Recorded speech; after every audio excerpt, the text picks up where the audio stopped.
Welcome to the Slop Farm. Enjoy the video. You begin by preparing the environment so changes don't break your game.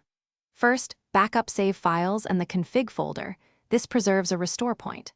Once done, open the game directory and find the bot nation files, typically in data/npcs or scripts, because those hold faction ID and spawn rules.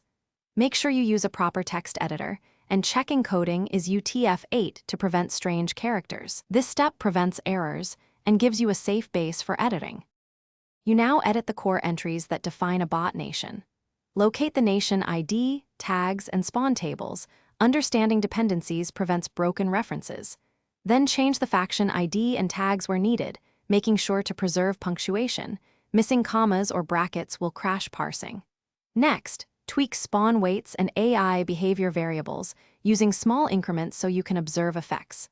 After each set of edits, save and launch a short test to verify spawns and behavior. You finish by validating and solidifying the changes. Run a focus test session to watch spawns, AI interactions, and diplomacy. Check in-game logs for parsing errors or missing references.